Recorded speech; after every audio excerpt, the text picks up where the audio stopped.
Top of the agenda for the meeting is cultivating the financial habit for profitability.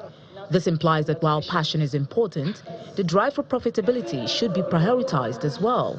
We are all about the branding, we are all about the passion, we are all about all of those things.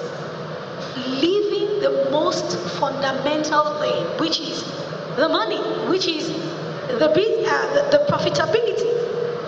If you are not making money in your business, then you are not doing business. You could just go and register a not-for-profit. So if you are doing business, let's do business and let's make money. Now, the reason I laid that foundation is because many of us just do our business out of passion and we forget that important factor.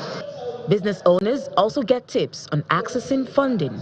If you don't keep records of your sales and it reflects in what is in your bank statement, you will have a problem accessing funds from the bank.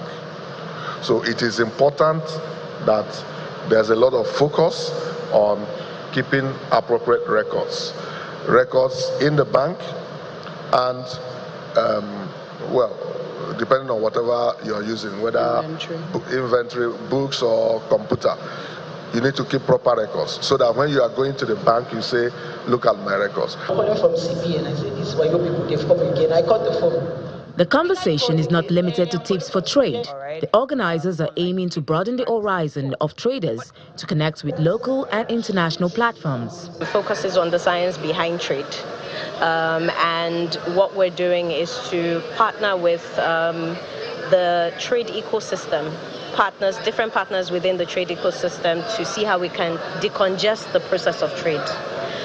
Because we found that through our trainings, we give a lot of capacity building, access to finance, access to mentorship, but the missing part is always the access to markets. AGOA and AfCFTA are on the list of platforms for the United States. I deeply believe that trade often leads to investment.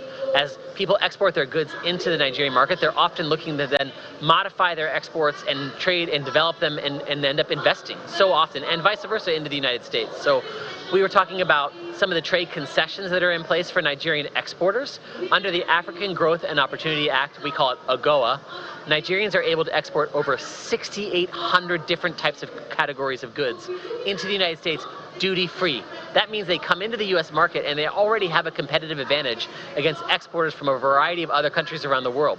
So those Nigerian goods can come into our market, and so what we want to see is Nigerians exporting across a variety of goods in a variety of different areas, because we believe that exports lead to economic growth, they lead to a better fiscal situation for Nigeria, and they lead to better relations between our countries. Empowered to trade wide, participants now see opportunities ahead in trading in the domestic and international markets.